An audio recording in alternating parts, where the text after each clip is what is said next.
Taylor Swift is the biggest pop star in the world right now, and is one of the biggest pop stars of all time. I'd be here all day if I listed every single accomplishment of her career. She's had 12 albums hit #1 on the Billboard charts, 27 songs hit the top 5 on the charts, including 9 #1s, and her most recent tour, the Eras Tour, is quite possibly the biggest and most successful tour in music history, with the ongoing tour projected to gross over $2 billion in revenue, and with the economic valuation of the tour being over $5 billion. $5 billion, which is more than the entire GDP of countries like Fiji, Andorra, and Liberia, just to name a few. In my completely unbiased opinion, as someone who went to the Eras Tour on Night 2 in Glendale, it was the greatest show I've ever seen in my life. She is the center of attention in pop culture, and has been for quite some time, and it has only increased in 2023 with her tour, the release of Midnights at the end of 2022, the re-release of her albums, including 1989 dropping in a few weeks as of this video, and her recent time together with Kansas City Chiefs and future Hall of Fame tight end Travis Kelce. Which raises the question, if Taylor Swift is the biggest star in the music industry, why has she never played on the biggest stage in the music industry? Why has she never done the Super Bowl halftime show? The Super Bowl halftime show is the biggest scene that an artist can perform on, with the ratings outdrawing the game itself most of the time. Ever since Michael Jackson performed at halftime of Super Bowl 27 back in 1993, helping to turn the show into the phenomenon that it is today, the show has become the pinnacle of live entertainment, with the most recent performance by Rihanna drawing over 112 million viewers in the United States alone on average. For those 12 to 14 minutes, all eyes in America are on you and nothing else. And tons of stars, like Diana Ross, Prince, Katy Perry, Lady Gaga, and Beyonce, just to name a few, have christened the halftime stage. But not Taylor Swift. It's undeniable that Taylor is the biggest artist in the world to never play at halftime. But why is that the case? Well, we're taking a deep dive into that today, and how every single time she could have performed at halftime, it just didn't work out. Our story begins long before Taylor Swift had her first album out, or anyone really knew who she was. Our story begins on February 1st, 2004, at the Super Bowl 38 halftime show. The MTV-produced show featured artists like Kid Rock, Jessica Simpson, P. Diddy, and Nelly. However, for the purposes of our story, we only care about 2 in particular, and you might know where I'm going with this. That is Justin Timberlake and Janet Jackson. Because at the end of the halftime show, during the song Rock Your Body, when Jackson and Timberlake are on stage, Timberlake sang the final line of the song, "I'm gonna have you naked by the end of this song." What followed was a moment that overshadowed the game itself and changed the history of television forever. At that moment, the infamous wardrobe malfunction occurred, as Timberlake revealed a part of Janet Jackson's breast. You can only see it on screen for half a second, but the moment that happened, all hell broke loose. I'm not going to dive too much into this, because there are tons of videos and whatnot out there about this infamous halftime show. But long story short, the FCC fined CBS $500,000, and the NFL banned MTV from ever producing another halftime show. This was a black eye on them in a big way, whether it was justified or not. And I bring this up because it meant that for the next 6 years, the NFL overcorrected in the complete opposite direction, and made sure that something like this could never happen again. They were going to play it safe. Because for the next 6 halftime shows, from Super Bowl 39 in 2005 to Super Bowl 44 in 2010, the NFL went with classic rock artists. They went with artists that could not possibly cause any sort of controversy or wardrobe malfunction. Not that Taylor Swift would ever do that, but the NFL wasn't touching any current stars. They were going for people who were big in the 70s and the 80s. This is when artists like Tom Petty, Paul McCartney, Bruce Springsteen, and The Who performed. Even though there were plenty of big pop stars out there that were relevant around this time, the NFL shied away from them. So any chance of Taylor Swift getting the show for those 6 halftime shows was out the window. Then again, she wasn't even close to big enough to do the show during that time frame. However, everything changed after the Super Bowl 44 halftime show in 2010 from The Who received pretty poor reviews. Even though Super Bowl 44 was at the time the most viewed football game ever, receiving an average of 106 million viewers, fewer than 100 million people watched the show, which is unusual, seeing as most years, the halftime show draws a higher audience than the game itself.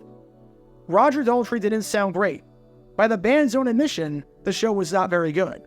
And with the show getting bad reviews, low ratings, little interest, and with the incident at Super Bowl 38 well in the rearview mirror by this point, the NFL decided to reverse course. The classic rock era of the halftime show was over. The days of legacy acts playing the show 2 decades past their prime are over. Now, modern-day stars can play the show again. What does this mean?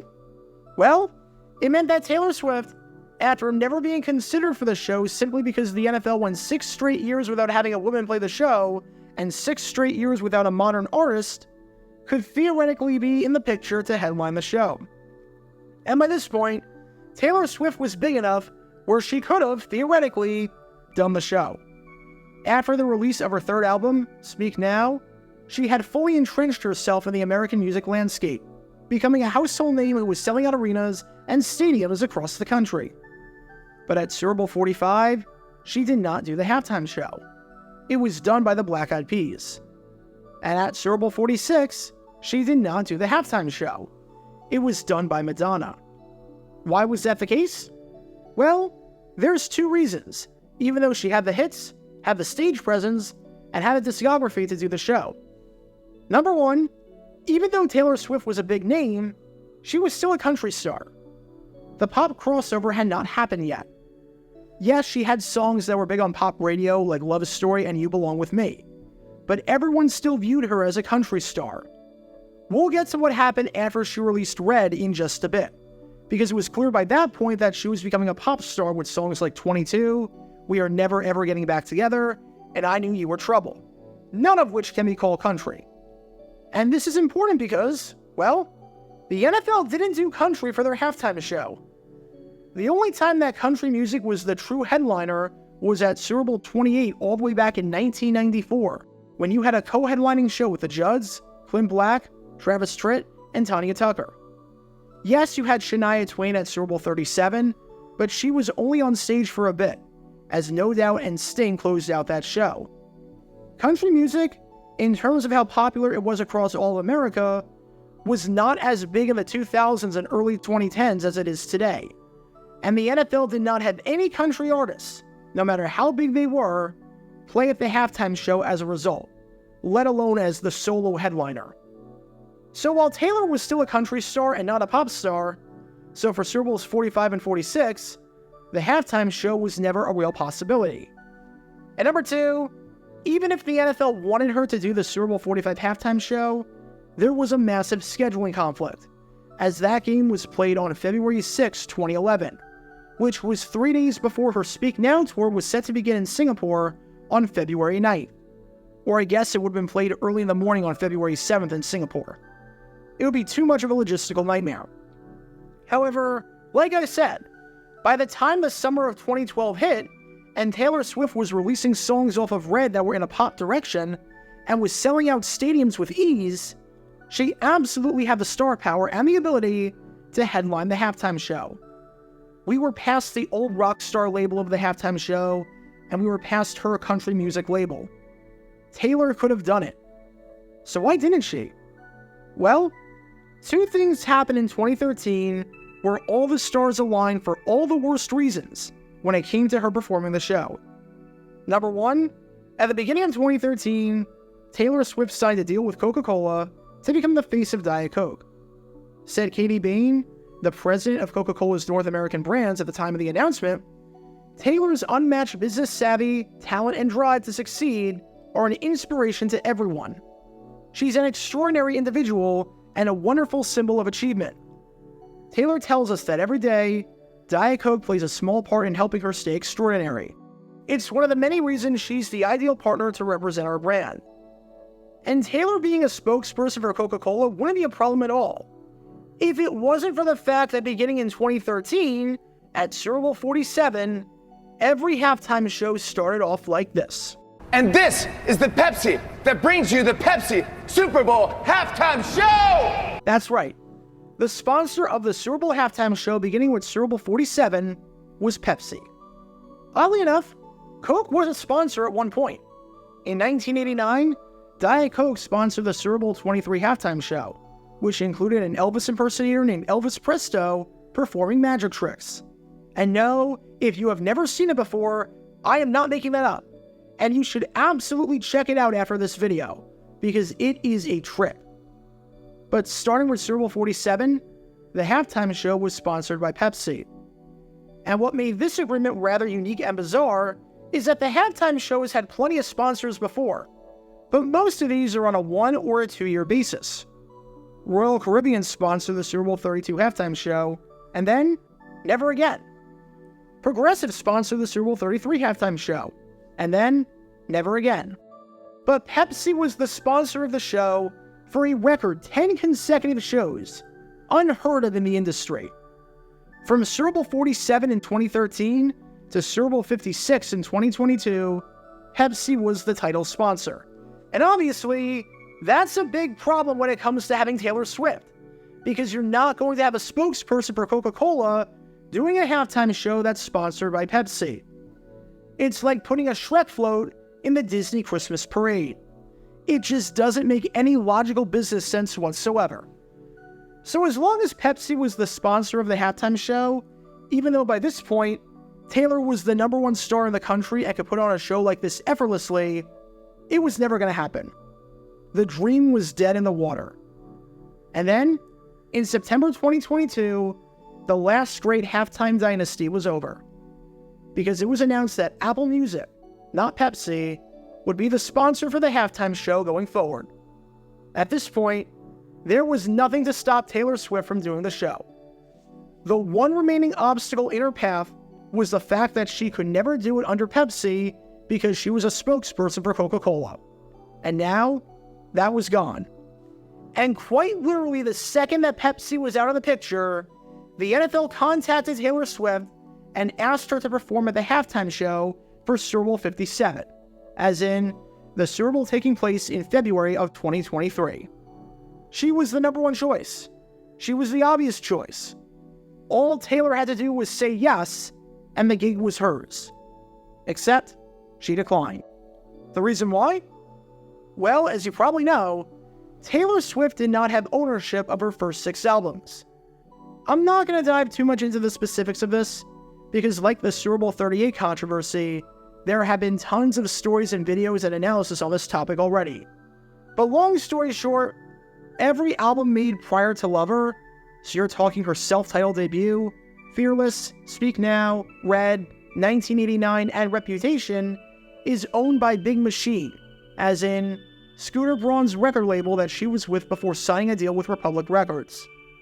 She didn't want to buy back her masters because, according to her, she would have to create 6 more albums under the label, and she absolutely despised Scooter Braun, having no idea that he'd be the one gaining control of the masters. Again, it's a super complicated topic, but in an effort to take control of her work, she's in the process of re-recording all of her old albums, to which she would own the rights. She started off with a re-recording of Fearless in April 2021, followed that up with a re-recording of Red in November 2021, followed that up with a re-recording of Speak Now in July 2023, and is following that up later in October with a re-recording of 1989. That's 4 albums down, with 2 more, her self-titled debut and Reputation, to go. And until she can re-record all of her albums, so until Reputation and her debut are re-recorded, she will not do the show. She just doesn't want to. It makes sense as to why she would decline until she had the opportunity to get total control of her work. Playing the halftime show results in an unbelievable boost to your sales. During the most recent halftime show with Rihanna, she received a 140% increase in streams after the show. Snoop Dogg received a 143% increase in 2022, with Mary J. Blige's sales increasing by 132%. The Weeknd, who was already the biggest male star in the music scene in 2021 when he did the Super Bowl 55 halftime show, saw his streams go up 65%. For Jennifer Lopez and Shakira at Super Bowl 54, their streams went up 187% and 267% respectively. You get the idea. Playing the halftime show and having people discover or rediscover your music results in ridiculously high streaming sales boosts. It's the greatest PR you can get.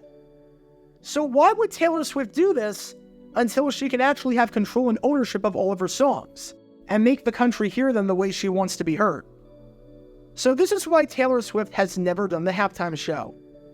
It started off because of just bad timing in the wake of the Super Bowl 38 controversy, then shifted to the NFL not wanting a country star because it was too segmented from the rest of the music world. That and her tour. Then shifted to the conflict in the cola wars between Pepsi and Coca-Cola.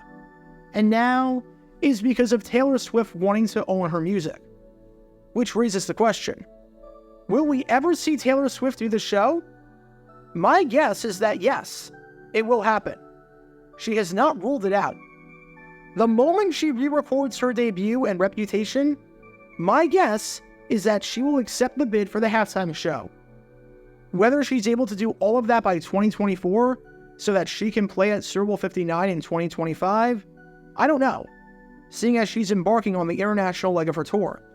But by Super Bowl 60 in 2026, barring anything crazy, I'd expect Taylor to be rocking the halftime show stage in what would probably be a show for the ages. And when it happens, football fans and music fans will remember that moment all too well.